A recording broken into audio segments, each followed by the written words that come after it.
การคิดลาย f ขีด x ตัวนี้ฮู้ก่อนว่าถ้าเป็น f ส่วน g เนาะเห็นว่ามันหารกันก็แม่น fg เนาะลบให้กับ fg เห็นว่าส่วนให้กับ g กำลังสองสำหรับยินดีต้อนรับเข้าสู่อาจารย์ TC มาเบิ่งข้อที่29ให้มาติด a เท่ากับ2 1ลบ1 4มาติด a กำลังสองลบ 2a แม่นข้อใดในการคิดไล่ข้อนี้เนาะที่จริงไล่ได้หลายแบบเนาะเฮา1อยากไปใช้สูตรก็ได้2คือมาไล่ตรงๆเลยไล่ a กำลังสองแล้วก็จึงเอามาบวกกับ 2a ก็ได้แต่ข้อนี้เนาะจะแนะนำอีกวิธีหนึ่งก็คือ a กำลังสองบวก 2a ตัวนี้สังเกตตัวนี้มันมี a คือการเราสามารถแยก a ออกมาทางหน้าได้อันนี้ก็เป็น a บวกให้กับ2แต่ว่า2ตัวนี้สิเหลือ2ล่าๆก็บ่ได้เนาะต้องเหลือ 2i อยู่ในคำถามวันนี้ดังนั้นเฮาก็แทนเนาะมาติด a เฮาแม่นหยังมาติด a เฮาแม่น2 1ลบ1แล้วก็4คูณให้กับมาติด a บวก 2i แม่นหยังเนาะ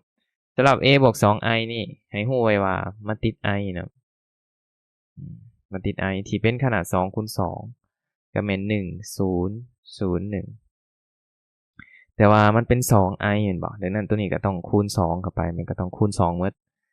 โอเคดังนั้นเมื่อมันเป็น a บวกให้กับ 2i เนาะมันบอกดังนั้นเห็นบ่2อันนี้เนาะก็ต้องเพิ่มขึ้น2คือกันดังนั้นมาติด a เพิ่มขึ้น2เนาะก็แสดงว่า2ตัวนี้ไปบวกให้กับ2ตัวนั้นก็กลายเป็น4ส่วนตัวนี้1กับลบ1นี่เขียนคือเก่า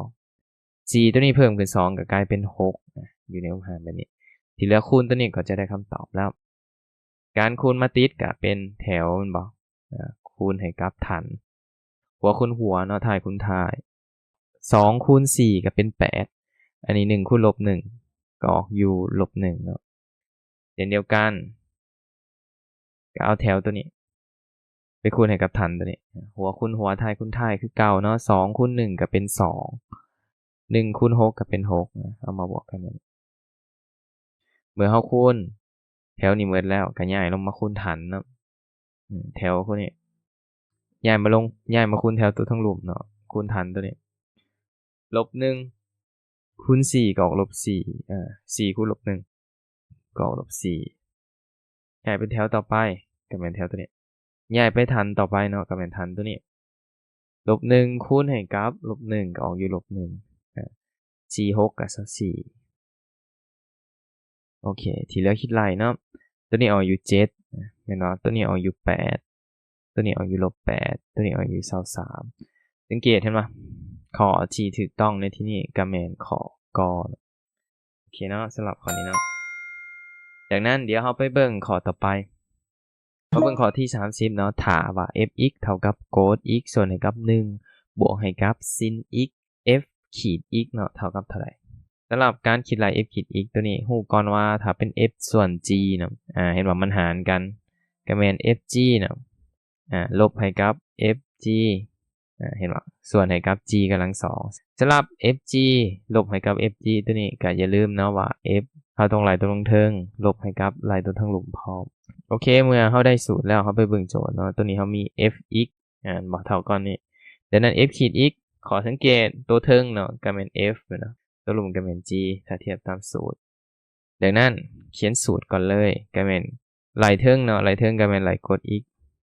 คูณให้กับหลุมเฮาบ่ไหลก็เขียนไว้คือเก่าลบให้กับ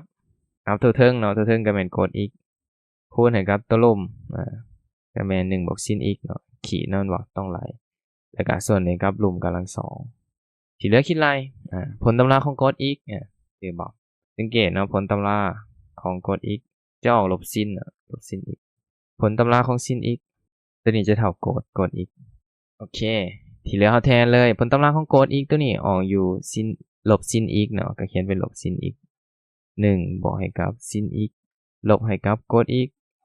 ผลตำราของ1บวก sin x เนาะตัวนี้เราก็ไล่ไปทีละอันเลยฮู้ไว้ว่าผลตำราของตัวเลขหรือว่า c ตัวนี้จะเท่ากับ0ดังนั้นผลตำราของ1ก็ออก0ก็เหลือแต่ผลตำราของ sin เนาะผลตำรา sin ออกโกดก็เขียนเป็นโกด x เลยทั้งหลุมนี่เขียนคือเก่าเลยที่เหลือคิดไล่เนาะตัวนี้คูณเข้าเลย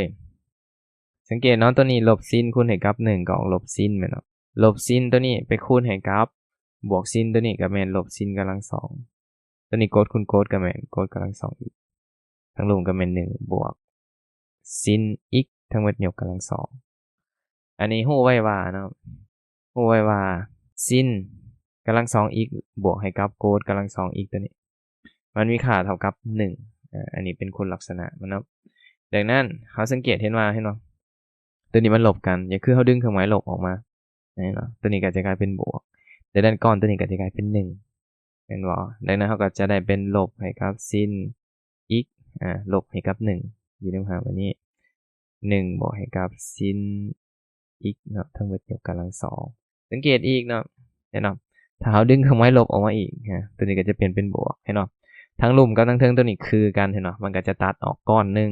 เห็นเนาะทั้งเทิงมันก็จะเหลือลบ1ส่วนให้กับ1บวกให้กับซินอีกตัวนี้คือกันเนาะก็ตัดออกตัวนี้กำลัง2นี่ออกดังนั้นข้อนี้เนาะ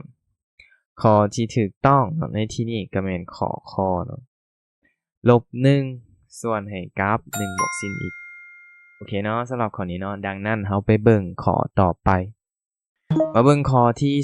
31ใจผลทั่วไปของสมผล y 2ขีดลบให้กับลบ 2y ขีดลบให้กับ 3y เนาะเท่ากับ0แม่นข้อใดc 1 c 2แม่นจำนวนคงค่าเนาะตัวนี้ให้ฮู้ว่าตัวนี้แม่นสมผลจุลคณิตเนาะสำหรับการคิดไล่ในสมผลจุลคณิตขั้น2ตัวนี้เนาะจะมีสูตรอยู่3สูตรก็คือ a 2ขีดเนาะลบบวกให้กับ by ขีดตัวนี้บวกให้กับ cy ตัวนี้เท่ากับ0นี่จะได้สมผลสวยแม่น am กำลัง2เนาะบวกให้กับ bm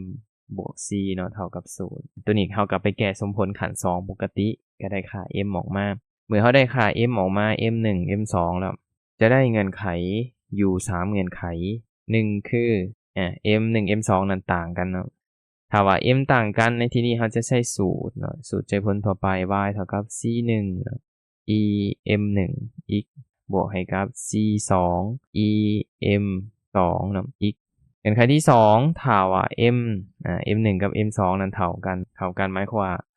มันมีใจผลเดียวเนาะก็จะได้ y เท่ากับ c1 เนาะ e m x m ตัวนี้ก็หมายถึง m1 เนาะเพราะมันมีค่าเดียว c2 x e m 1 x ตัวนี้จะคูณ x เข้ามาเพราะว่า m มันเท่ากันซื่อๆแล้วก็เงื่อนไขที่3เนาะก็แม่น m นี่เป็นจำนวนสนถ้าว่า m เป็นจำนวนสนเนาะก็จะใช้สูตรว่า y เนาะเท่ากับอันนี้บอกกันเลยว่าจำนวนสนแน่นอนบ่อันนี้เขาบอกก่อนนะว่าจำนวนสนอยู่ในรูปหาง a บวกลบ bi เนาะถ้าอยู่ในรูปหาง a บวกลบ bi ตัวนี้เนาะเขาก็จะได้ว่า e เนาะยกกำลัง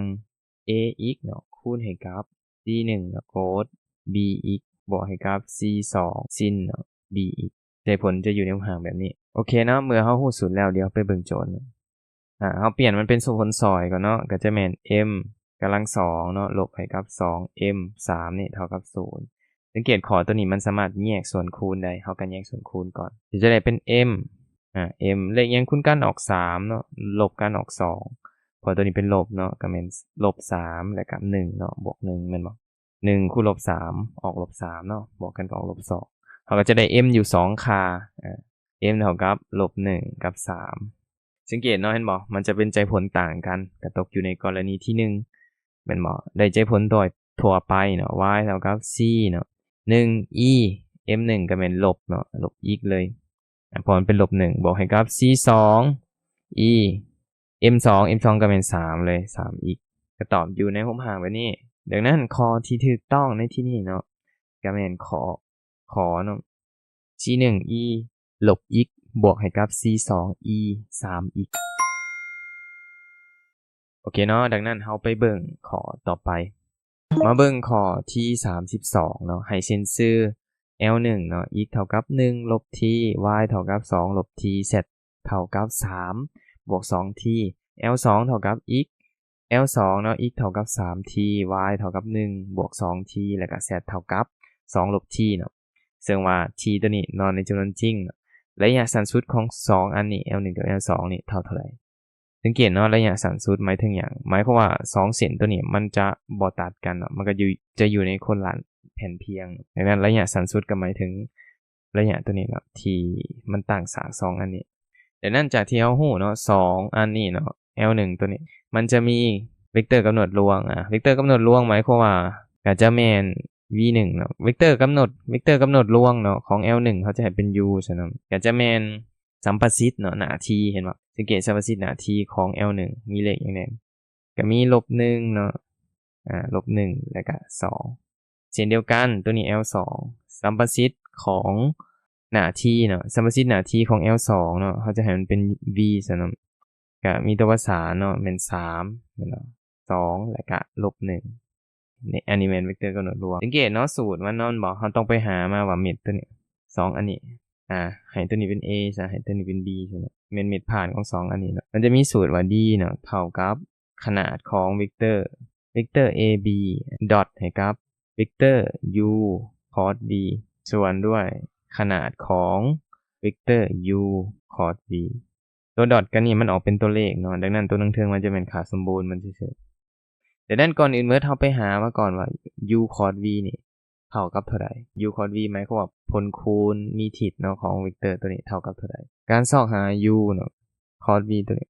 ก็จะเท่ากับ i jk เนาะเวกเตอร์ i เวกเตอร์ j เวกเตอร์ k เนาะ u เนาะเอาตัวประสาน u มาเขียนก็-1แล้วก็2เอาตัวประสานเวกเตอร์ v มาเขียนก็เป็น3 2แล้วก็-1ที่เหลือคิดไล่เนาะก็ตัดแถวตัดฐานตัดแถวตัวนี้ได้หลายเดชปกติตัดแถวตัวนี้เนาะเห็นบ่ตัวประสานที่มันยังเหลือก็เป็นตัวนี้เนาะเอามาคูณกันตัวนี้ออก u -1 คูณ-1ก็ออก1ลบให้ตัวประสานตัวนี้ทั้ง2อันนี้คูณกันก็แม่นออก u 4ก็เขียนเวกเตอร์ i ไว้ก็หมายถึงตัวที่เราตัดออกเนาะตัดแถวตัดฐานเฮ็ดแบบเดียวกันเนาะกับเวกเตอร์ j ตัดแถวตัดฐานแบบนี้เขียนเวกเตอร์ j ไว้แต่ว่าในเวกเตอร์ j มันต้องเป็นเครื่องหมายลบเนาะทางหน้าคูณตัวนี้เหลือหยังเหลือตัวนี้เนาะก็คูณกันปกติ-1 คูณ-1ก็ออกอยู่1แม่นบ่ลบให้กับคูณขึ้นเนาะ-1คูณขึ้นตัวนี้3คูณ2ก็แม่น6เขียนไว้บวกตัวนี้ต้องบวกเนาะลบจะเป็นอยู่ใน j ซื่อๆเวกเตอร์ k เฮ็ดแบบเดียวกันเนาะตัดแถวตัดฐานตัดแถวนี้ฐานนี้คูณปกติตัวนี้กับตัวนี้คูณกันก็ u -2ตัวนี้กับตัวนี้คูณกันเนาะก็ u -3แต่อย่าลืมมันมีลบอยู่ทางหน้าอีกเนาะบ่ดังนั้นลบเจอลบตัวนี้ก็เลยกลายเป็นบวกเขียนเป็นบวกเลยเด้อที่เหลือเฮาคิดไล่เนาะเฮาจะได้เวกเตอร์ u ผลคูณมีทิศของเวกเตอร์ u กับ v แล้วตัวนี้ก็แม่น-3เวกเตอร์ i แม่นบ่อันนี้-5อันบ่ลบจะลบกลายเป็นบวก5เวกเตอร์ j ตัวสุดท้ายก็แม่นออกเวกเตอร์ k เลยพอตัวนี้ออก1เนาะตัวนี้เฮายังบ่ฮู้ว่าเวกเตอร์ a กับเวกเตอร์ b เท่าใดเนาะไปหามาอีกว่าเวกเตอร์ a กับเวกเตอร์ b ดังนั้น a ตัวนี้เฮาจะให้มันมีตัวประสานเป็นหยังก็แม่นเม็ด1เนาะที่ผ่านเส้นสื่อ L ตัวนี้อยากให้มันเป็นเม็ดหยังก็ได้เนาะดังนั้นการที่อยากให้มันเป็นเม็ดหยังหมายความว่าเฮาอยากให้ t เป็นหยังก็ได้ในที่นี้สิว่าให้ t เป็น0หรือ t เป็น1เข้าไปก็ได้เอา t มันไล่ง่ายเนาะในที่นี้เขาจะให้ t เป็น0ครับ t เป็น0ตัวนี้ก็เป็น0เลยทางหลังมันแต่ด้านทางหลังมันเป็น0เห็นบ่ก็จะเหลือเลขทางหน้าเนาะก็เป็นเลขตัวนี้ก็ดังนั้นเฮาเม็ด a เฮาก็แม่น1 2แล้วก็3 b เช่นเดียวกันก็ให้ t เป็น0คือกันเนาะ b กับตัวนี้ก็จะเป็น0ตัวนี้ก็เป็น1กับตัวนี้ก็เป็น2ก็อยู่ในรูปหางแบบนี้โอเคเมื่อได้อยู่ในหางแบบนี้ดังนั้นเฮาก็จะได้แล้วว่าเวกเตอร์ ab เท่าใดตัวประสานเวกเตอร์ ab เขียนเป็น ijk ก็ได้เนาะก็แม่นเอา b ลบ a แม่นบ่ก็แม่นเอา0ลบ1ก็เอา u ลบ1บวกให้กับ j ก็แม่นเอา2 1 2เนาะเติม j บวกให้กับ k ก็แม่นเอา2ลบให้กับ3ดังนั้นเราก็ได้ตัวประสานออกมาว่าลบ i เนาะลบ j แล้วก็ลบ k พร้อมตัวประสานอยู่ตรงหางแบบนี้โอเคเมื่อได้อยู่หางแบบนี้ไปแทนใส่0เนาะดังนั้นระยะสั้นสุดมันก็คือ d ตามสูตรเลยตัวนี้แม่นเอา ab เนาะไปดอทเนาะกับเวกเตอร์ u cos v หมายความว่าตัวนี้การดอทกันหรือว่าผลคูณบ่มีทิศก็เอาสัมประสิทธิ์ทางหน้านี่คูณกันเลยแล้วเอามาบวกกันเนาะ i คูณ i j คูณ j k คูณ k ตัวนี้-1คูณให้กับ-3แม่นบ่ก็อยู่3บวกให้กับ5คูณให้กับ-1เพราะตัวนี้เป็น-1เด้ก็อยู่-5เนาะตัวนี้-1คูณ-1คูณให้กับ1ก็อยู่-1อยู่ตรงหางนี้แต่ต้องใส่ค่าสมบูรณ์พร้อมส่วนตัวนี้ขีด2ขีดของเวกเตอร์ที่มันคอร์ดกันก็หมายถึงตัวนี้เนาะขีด2ขีดตัวนี้ก็จะแม่นการคิดไล่ขนาดก็จะได้เป็น5/2ของตัวประสานแต่ละอันยกกำลัง2เนาะ ก็แม่นลบ3กำลัง2 5กำลัง2แล้วก็1กำลัง2ซึ่งมาจาก IJK ที่เอาไหลทีนี้เนาะตัวนี้ที่เหลือคิดไล่เนาะหรือว่าตัวนี้ก็แม่นค่าสมบูรณ์ของลบ3ตัวนี้ไปไล่ออกมาเนาะอันนี้เป็น9 25แล้วก็1แม่นเนาะบวกกันก็อยู่35ดังนั้นเมื่อเฮาได้อยู่ในห่างแบบนี้เนาะไปคาดคู่ก็จะได้คำตอบแล้วตัวนี้ค่าสมบูรณ์ของ3ก็ออกอยู่3เนาะก็คูณคาดคู่คาดห่างจากพูดเนาะคูณหัก3 15คูณลงคูณเทิงแม่นเนาะก็จะได้เป็น2ของ35เนาะส่วนให้กับ35ข้อนี้ฮ้อนบ่ได้เนาะก็ตอบแบบนี้เลยดังนั้นข้อนี้สังเกตจากตัวเลือกเนาะข้อที่ถูกต้องในที่นี้ก็เป็นข้อขอเนาะ3หารกับ2ของ35ส่วน35โอเคเนาะสำหรับคลิปวิดีโอนี้เนาะก็หมดเพียงเท่านี้เนาะถ้าน้องใดมีข้อสงสัยเนาะสามารถคอมเมนต์สอบถามทางลุ่มฝากกดไลค์กดแชร์กดติดตามส่งต่อคลิปนี้ให้หมู่พร้อมอย่าลืมเนาะน้องใดสนใจปึ้มร่วมคณิตศาสตร์จัดสั้นม.4 ม.7 เนาะสามารถสอบถามเข้ามาได้สำหรับคลิปวิดีโอนี้เนาะขอบใจ